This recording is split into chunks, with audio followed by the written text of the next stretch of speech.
Hey guys, I think this is also going to be this is going to be another sequence, part 5 of Will Islam Take Over America? So I thought I wanted to show this video I think this guy is called the Apostate Prophet. So I think this guy used to be, I would say this guy used to be a Muslim. I don't know what faith he is now, but we're going to get some info right here because I just watched this and I want you guys to see it too.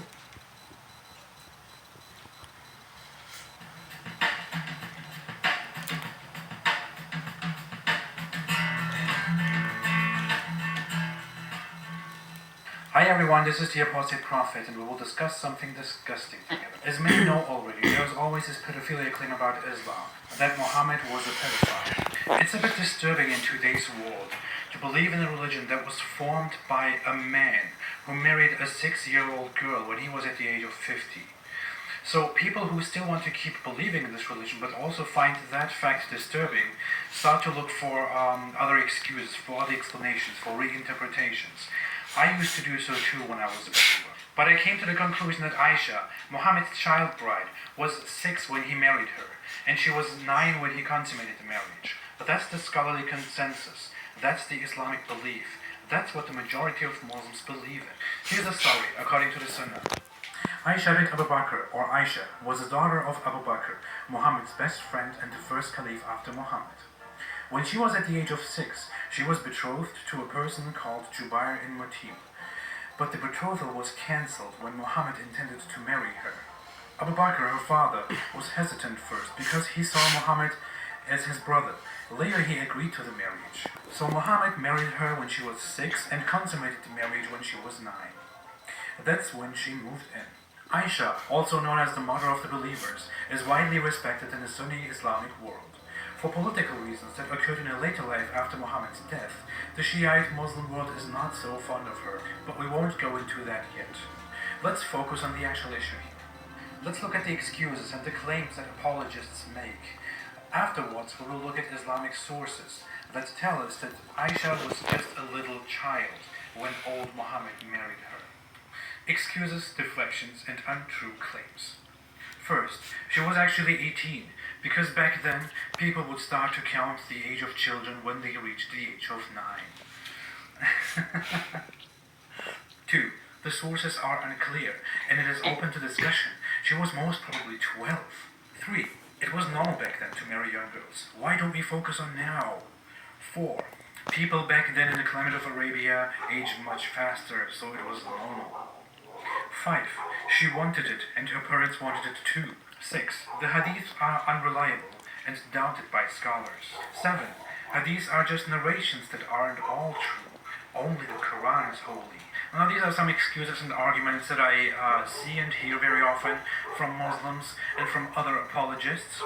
I couldn't think of anything else. If you want to add anything, you can do that in the comment section. Now let's come to the first claim. Do we really need to debunk this? Let's go to the second one. Well, the sources are unclear and it is open to discussion. She was most probably 12. No. The absolute majority agreed that the narrations are true. Only a tiny minority offered interpretations that tell us that she was probably 9, 10, or 12. But those claims are not recognized by the majority, because if a hadith is mentioned both by Bukhari and Muslim, it is almost definitely accepted as truth. The majority of Islamic scholars even accept any hadith that comes from those books, as we have them today. 3. It was normal back then to marry young girls. Why don't we focus on now? Well, maybe. It was normal to make marriages in order to strengthen bonds with other people, with other allies and friends and whatnot. It was probably not such a normal thing to marry such young girls. And this one, Buraira, a companion of Muhammad, says, I cannot accuse her of any defect, except that she is still a young girl who sleeps, neglecting her family's dough, which the domestic goats come to eat. Well, the emphasis is on except that she is still a young girl. So it was probably not such a normal thing if we look at this quote. Also, it was normal then, so it's no issue. Well, is Muhammad not the prophet of God? Is he not the perfect human? Is he not the perfect example for Muslims? Doesn't the Quran support him as a perfect example for Muslims multiple times? Does the Quran not say that he is a great person of great moral character and that he is an example for Muslims? There has certainly been for you in the Messenger of Allah an excellent pattern for anyone whose hope is in Allah at the last day and remembers Allah. Or in this verse, and indeed you are of a great moral character. This is directed to Muhammad himself. Well, of great moral character, no. Let's come to the next point, 4. People back then in the climate of Arabia aged much faster, so it was normal. Well, we can look at this source provided by the Museum of Menstruation and Women's Health. They have a list. I will give you the link below in the description. They have a list on the average age of the menarche in history in different regions, and it tells us that in the medieval Middle East, the menarche, which is a part of the puberty, used to be between the ages 12 and 13, usually on average. Thanks to Wiki Islam for this. We can look at another hadith. This is one hadith that was narrated by Aisha herself when she was already together with Muhammad. Look at what she says. Be very careful. The Prophet was screening me with his ridda, garment covering the upper part of the body, while I was looking at the Ethiopians who were playing in the courtyard of the mosque. I continued watching till I was satisfied. So you may deduce from this event how a little girl who has not reached the age of puberty, who is eager to enjoy amusement, should be treated in this respect. She said that she had not reached the puberty yet, and she was together with Muhammad. Doesn't this tell us everything? This tells us a disgusting truth. Just let this go through your head. He married Aisha when she didn't even have her puberty yet. Can you imagine that? Just imagine some old guy today who marries a little young girl who didn't have her puberty yet. Just think about it. And then just switch from that image to Muhammad and think about the religion of Islam again. Point 5. She wanted it and her parents wanted it too. Well, that's true. Her father was Abu Bakr, who was one of Muhammad's best friends, and he saw Muhammad as his brother. That's why he hesitated first, as mentioned before. When Muhammad told him that they are only brothers in religion and not in real, so that Aisha is lawful for him, he accepted it. Aisha was still a child. I was saying that we take Aisha's decision to marry him, a 6-year-old girl's decision to marry him, as a serious decision. Should we do the same thing today according to Islam? Point 6. The hadiths are unreliable and doubted by scholars. As said, the hadiths about Aisha's age are accepted by the vast majority of Islamic scholars, and Muslims have been believing the same things for 1,400 years now. They are just as authentic as the same hadiths that tell the Muslims how to pray 5 times a day. They share the same source, but many don't even know that. Also, the name of the hadith books gives it away. I use mostly Sahih Bukhari and Sahih Muslim translations. The word Sahih means authentic, and that's where the hadiths come from. Let's come to point 7. Hadiths are just narrations that aren't all true. Only the Quran is holy. Well, this one we call Quranists. They are very, very, very rare in the world, but they always talk as if they were the majority of Muslims. Those people don't take other sources like the hadiths, like narrations about Muhammad's life and his companions. They only trust the Quran. They only take the Quran as a single holy book of the Islamic faith. They don't believe in other sources. Well, if you take the Quran as the only source of the Islamic faith, then you can't know how you are supposed to pray 5 times a day, because it is not described in the Quran. You need the hadith for that. That's how Muslims have been praying for the last 1,400 years. And the same sources also tell us that Aisha was 6 when they married, and she was 9 when they consummated the marriage. Well, if that's not enough, we can just keep looking at Islamic sources, and here we can find the answer that we need. There are even hadiths that were narrated directly by Aisha. This one tells us that the Prophet Muhammad married her when she was 6 years old, and he consummated his marriage when she was 9 years old, and then she remained with him for 9 years until his death. In another hadith, narrated by Aisha herself again, she says, I used to play with dolls in the presence of the Prophet, and my girl friends also used to play with me. When Allah's apostle used to enter, they used to hide themselves, but the Prophet would call them to join and play with me.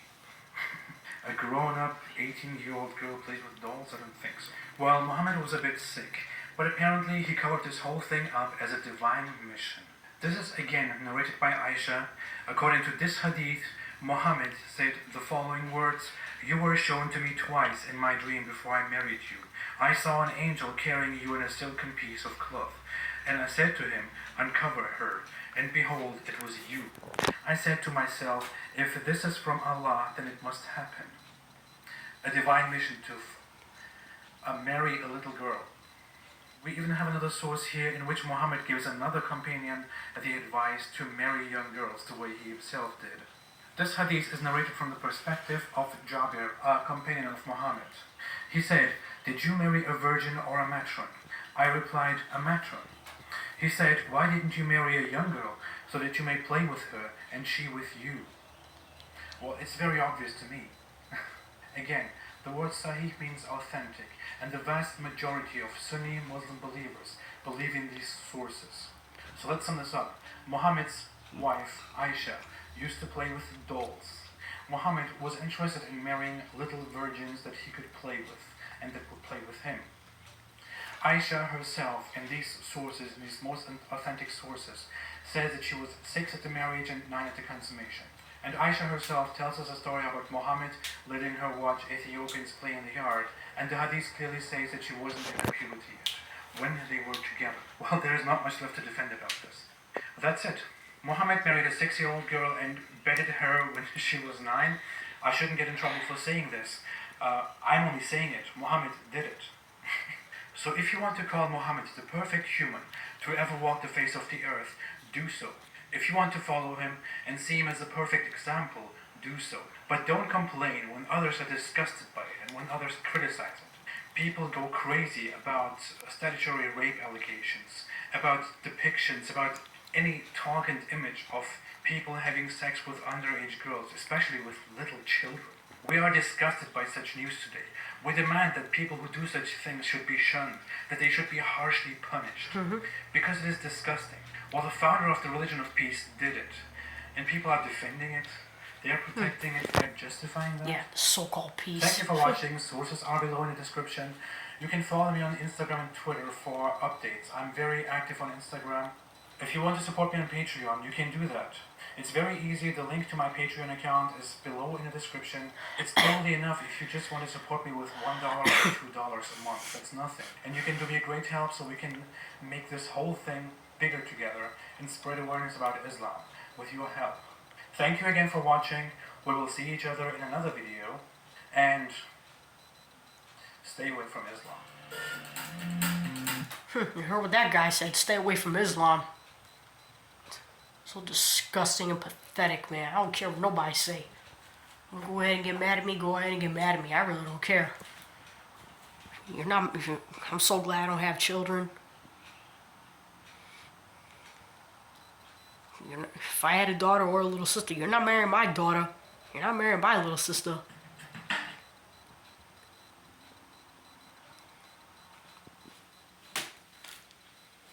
Man, I'm wondering about the hijab. I thought even people used to wear the hijab even way before Islam came on this country.